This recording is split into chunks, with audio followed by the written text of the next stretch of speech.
amehlo ethu avaliwe siyakhuleka maloso thandekayo nenkosi yenkosi yethu Jesu Kristu siyabonga maloso ingcwele ukuthi kusukela iviki liqalile ukukhulumisana nokuphila kwethu maloso ingcwele umthandazo wami ngalesi sikhathi munye maloso ingcwele sicela ubhala amagama ethu encwadini yokuphila ukuze makufika ukufa sesiyazi sinesiqinisekiso sokuthi sinesabelo embusweni wakho oza kamsinyane manje kuze phakathi amen. Now ngizoshesha-ke ngicela nje silalelisise ningixolele lento bomfundisi wengane ihamba ibanga elide iya-affecta umsebenzi wami ngendlela yokuthi angisakwazi ukuqala a new presentation noma a new sermon nginga-checkanga or singa-recapanga. My first message esikhulume ngayo sikhulume ngentobeko, humility. Sathi nizohamba nibuyele emakhaya ake nibe abazalwane abathobekile. Ake nibe abazalwane abathandanayo. Uyabona ndala kaNkulunkulu ngifuna ngihlebele nje kancane. The day siqala ukuthandana ngokweqiniso kuyoba usuku lwethu lokugcina mawami esiyongena door to door sibangela. Alright. Niyabona kaNkulunkulu. Uma esibandla kaNkulunkulu singake sithandane ngokweqiniso bangobabaso ngeke siphinde singene door to door sibangele ngoba kubhaliwe eBhayibhelini ukuthi mzukwane nathandana bayonazi. Bese beyazizela into eyenza bangezi ingoba babuza ukuthi ukuphi umehluko phakathi kwabo nathi. Bayadivorsa nathi sinjani? Bayanwa nathi sinjani? So what is the point ukuthi ngishiye ibandla lami ngiye ebandleni la? Ibazalwane angisithandaneni awu amen. Kusho naye. Kusho ngoma yasesabasini. Masithandane kusho umsindisi bantwana nenzumya omhle kusho umsindisi bantwana nenzumya.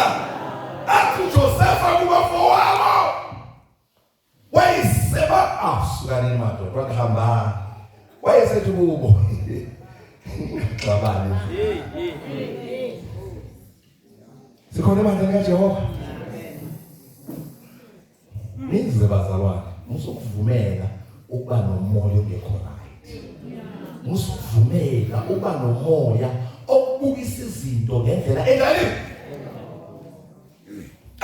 Sabuya sazokukhumula that humility is the foundation of Christianity. Christianity is not about how high you can go, but how low you can go. Humble yourself in the sight of the Lord. He will ngesikhathi.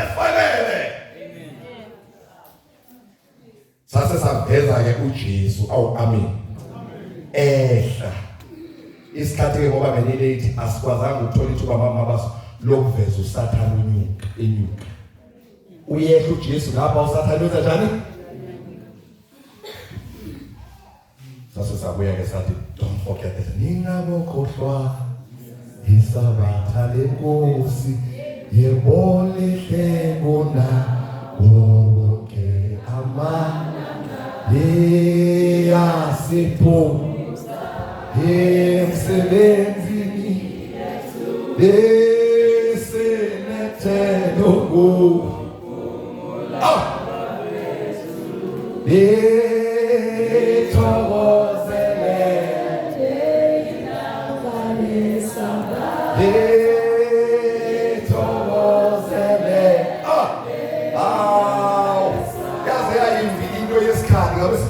isikolo sesabatha sithande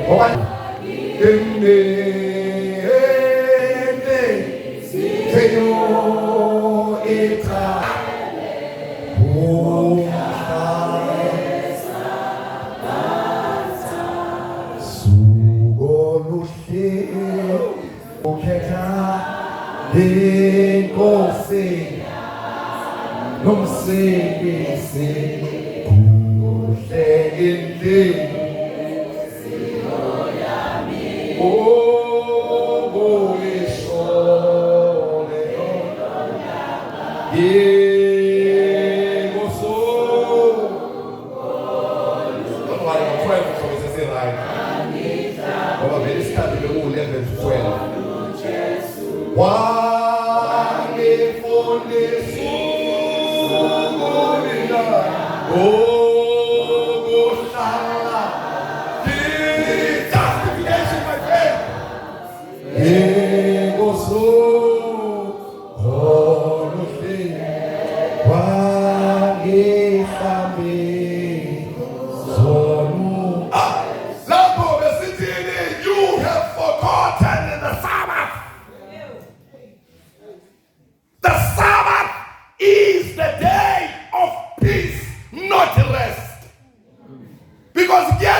Therefore, transit ungaphumuli kube nokuthula okunjengomfuko. So the Sabbath is the foretaste of heaven. The Sabbath is eternity compressed. Yafakwa ku-24. Bese kwathiwa sibuka indlela obehave ngayo. Uma ubehave kahle bese uyathathwa ukuthi wena uyaqualify ukuyohlala i-eternity noNkulunkulu. Ugeje bese kuwena ukuthi wena you are disqualified ukuhlala noNkulunkulu kimi. Say disqualify athi. Sikhona manje? Amen. Nazo-ke amazwi engifuna umeditate ngawo because uSathane uyazi la amandla elele khona. Sihamba nakabazogcina imfisa sizidle ngawo. Isaiah 40 verse 31. Isaiah 40 verse 31. But they that wait upon the Lord.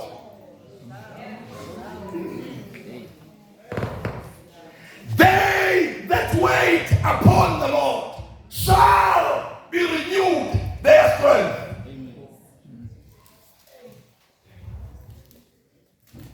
Labo ababethemayo bazonikwa amandla amasha njengezi awusebenzisa umbhali kaIsaiah, they shall run.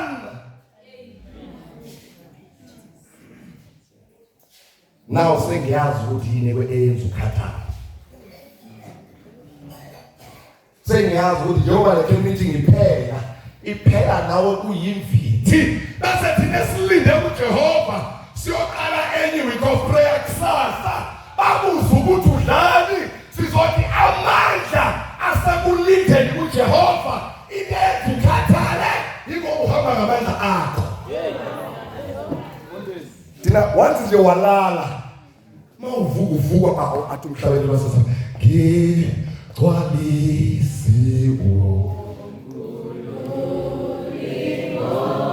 umoya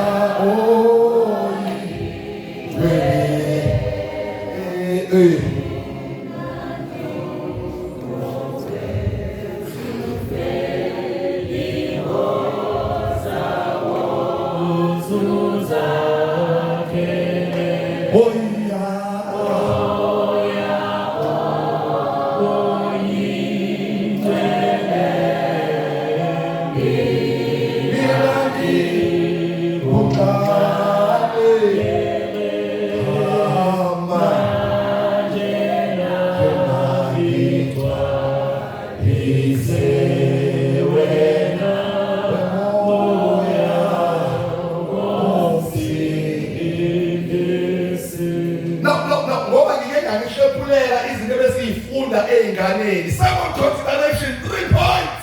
Bese ngihlala phansi. Oh amen. But sizo-emphasize vele lodwa kuphela bese uyaqhubeka uyozenzela olwakhuphwaniko. Point number 1, isihloko engifuna ukukhulumela phansi kwazo sithi ake nilinde kuJehova wemasabapha. Wait upon the Lord. Wait upon the Lord. Why am I emphasizing on the fact that you should wait upon the Lord?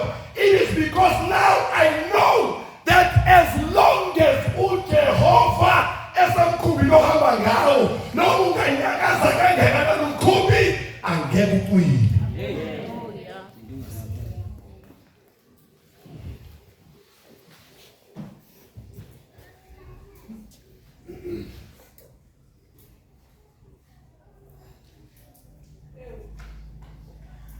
Ready for someone outline? Ready for someone outline? Important lokuqala lithi God is. Why should I wait upon the Lord? Why because God is greater than our circumstances. Point number 2, God is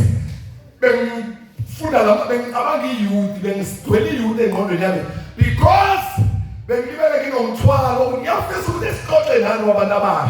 sometimes we need to put the Bible aside, to put everything aside. Bese siyabakela abantwana bethu ukuthi ayihambi ngakho. Ayihambi ngakho ngani. Yeke iBhayibheli, yemoya engcwele. Amava ami ngihambile lendlela. Ngiyasazi isiphetho. Angeke ukuthi sitshela ngamaqiniso. Ekanelelo lokuthi sisabane. God is greater than if number one. Talk to me, number 1. So, number 1. God is greater than our circumstances. Washumkhize kumzulu insizwa wathi mafua niyangiscourage abantu. Niyangiscourage mina. Hayi, ngikufundise kangakanani umiscourage abazalwane. Ngikufundise kangakanani abazalwane umiscourage. Number 1. Isihloko leso point lokuqala lithini? God. Our circumstances, our circumstances, circumstances. Oh, amen. Number 2 says sizothi I something up. Number 2. Ishilo that God is greater than your fears. Angake ngisho? Okay. Phambi. Oh, amen. Ngiyaxolisa. Oh, amen. Bese number 3. Uthi God is greater than our enemies.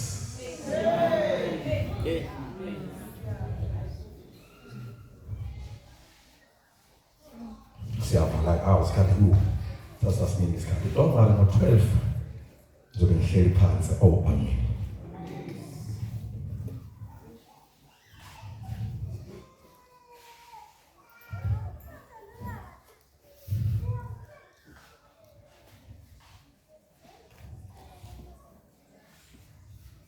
God wena basha unesimo njengamanje obhekene naso umuntu omusha. Yezwa abantu basha usathane singasikhathi sane bese esikubuyisa uDavide noGoliath. Lalela uGoliath bese kwaziwa ukuthi ayikho into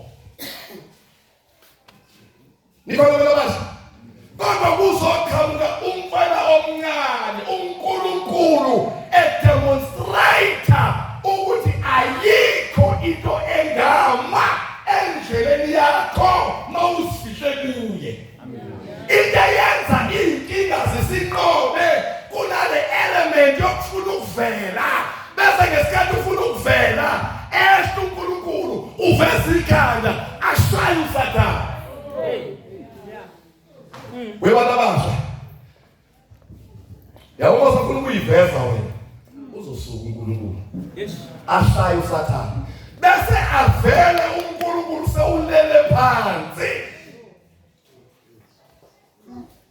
So mawufuna ukuphela ngeke uqashwe ngani from the get go. Angisazi isimo wemama ola. Kade uthandaza kwenzeki lutho. Webaba ola. Abanye nje wabila bakuyi separation. Sizothi uNkulunkulu unamandla greater than leso simo obhekene naso. Ingakho sizothi wait upon the Lord. Noma ngikuveze lokho before ngihambe. Webandla likaMasabatha silenzile inphutha eminyakeni eminingi edlule. Ake silungiseni lokho. Sazolinda esabatheni anochuku amasabatha. Musulinda esabatheni, linda uJehova. Yingakho masibuya eminyakeni izodlula lona loya. Masibuya sithi siyabuza ukuthi awuphi umama oyihlala nakanjani. Hawu. Usawa lo mama. Uthi bawuthi sayisa uyalandela bese uyathola ukuthi wayelinde esabatheni. Yekani ukulinde esabatheni. Amasabatha wakholwa. Asikholwa thina. Sikholwa ngetime siya act. Ake silindeni kuJehova. Looking unto Jesus, the author.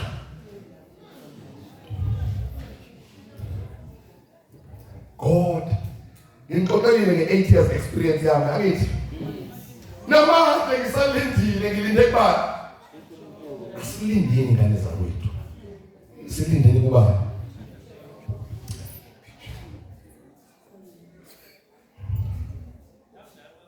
yabona ubuka leli gama elingu wait.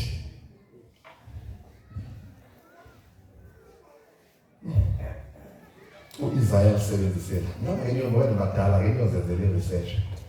Akene uzenzele research. Ngebuke leli gama elithi they that wait. They that wait.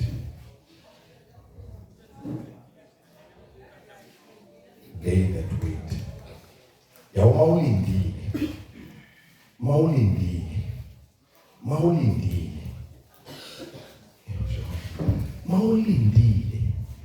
Ukucabanga kwakho konke ku revolve around lelo ilindile. Ngamanye amazwi kunomehluko between umuntu olindile nomuntu okhona. Sikuhlukanisa kanjani ukuthi lo ukhona lo ulindile? Uma uthisha ethatha iregister ebiza amagama athini impendulo present. Okusho ukuthi kunjani? Sibona kanjani olindile nobekhona makubuya ama results makuphela unyaka kunomuntu obekhona kodwa ama results athi bengekho ekhoneni bakhe. Am I making sense? Na njengamanje ngicabanga ukuthi abantu bakhona la udumisa uThezi ukuthi ihlale kahle, udumisa ukuthi singenile yini. Akekho la emkhoneni bakhe. Singenile nje. Wakhiphile injongo kunama charger. Khuluza uqhubeke. Kuxoxa uyazi ukuthi uShumayela wazwaqhubeka. Qhubeke uhleli phambili embhekile. Bazalwane, leli gama elithi they that wait, uthi Isaiah uya-emphasize ukuthi basilinde kuJehova, ukuthi abangabethu kuzungeza uJehova, ngoba uyamazi uSathane unawo amandla okukapitalisha kwi-presence kaNkulunkulu.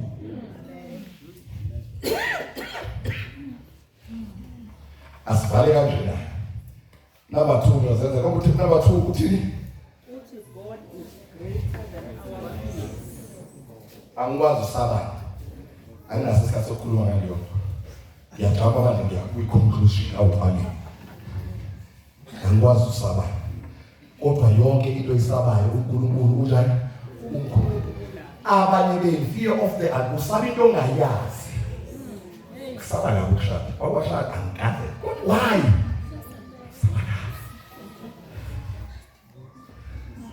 Together.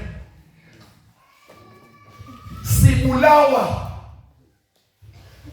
babungwira sidivosa singakangeni akano silawo yini sizakuchaza into ethi fear of the unknown. Usabi longaya awubulawa, it's the actual thing. Ubulawa kuyisaba. Uzomafu ehlangana kuthiwa kuzisiqotho. By the time imvula ifika kudala ufile. Only to discover if ever ungafanga uyawalinda ihora beyizodlula akusustain uJehova. Ngikhuluma nabantu abasha. Khuluma nabantu abasha. Umuntu omusha usaba ukuthi ufailile uzothina ekhaya. Ake nabantu abasha usaba ukuthi uzoyipresenta kanjani lento. Ukhona la okhulelwe ene masibala ukhulelwe ngesikhathi sila ecampini. Now uyasaba ukuthi abazali bazoba bebala bese kuqondana. Now into engcono yini ukuthi angivele ngiterminate impilo yami. Ubulawa ukusaba into ongayazi ingakafiki kuwe. Lapho uzofika report baba khona uma wakho kanti bese beredi bakusupport ngeyona ndlela ongakazi ucabanga ukuthi bangakusupporta ngayo. 20 years later uNkulunkulu asebenzise lesi simo kuso obusisaba kangaka sikwenza ubudokotela.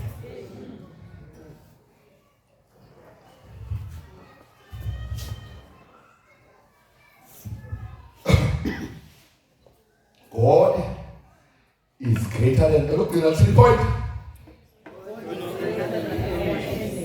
God is greater than our enemies. Isaiah uma yebhala lento yokulinda kuJehova ubhala at the back of his mind enesithe sisodwa.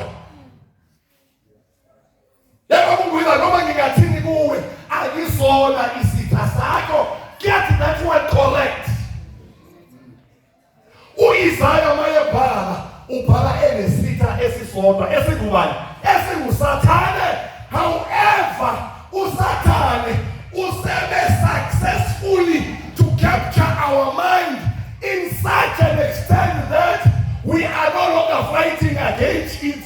Yo Jehovah ayabona ngizokwenza kaNkulunkulu angisabi nosizana usizana asesona isitha sami. Uyazi ubani isitha sami? Ake usathane. Uyazi ubani? Wena uqobo lwakho washintshe ukuthi manje uNkulunkulu mkhulu kunesitha sakho uyasibuka isitha sakho uyasimomotela engabe siyezwa naso sibuka ucabanga ukuthi sikhuluma ngaso no asikhuluma ngawo uqobo uyisitha sakho uqobo ingakho kumele sizokusindisa kuwena uqobo uyingozi kuwena uqobo ingakho uma sesihamba sithi akwanele ukuthi ukhulule esitheni sakho. Kumele uJehova akukhulule kuwena uqobo. Uyingozi umuntu omusha kuwena uqobo. Nazo nayizona. Ife isikhathi lesikhona. Yenizothi. Adam baby. Ife isikhathi sesikhona. Bengizothi ukuprove ukuthi uyisitha sakho. Uthatha isikhathi eside sibone uyifihla ubuwena.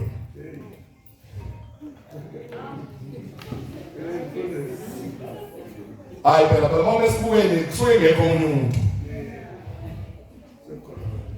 Besathi okhuluma indaba zabantu. Masifike ezulwini. Sesibona uma ukigaba ngempela. Sohleka sesibambelele ngoAbraham.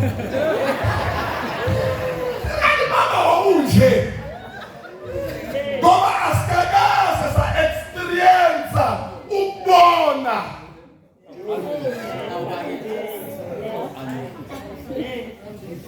Kodwa ke ngoba anginaso isikhathi angizukusho lokho njengoba ngakushongo nami futhi angizwala.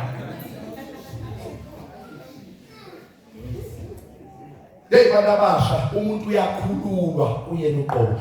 Sihamba sibheke eMaritzburg sizothi they that wait ake silinde kuJehova ukwenza kwethu konke kusungeze kuJehova ngoba yena uyabuya kamsinyane. And this time around unfortunately ubuyela abantu abamulindile kuphela uNkulunkulu anomsisi. Amen.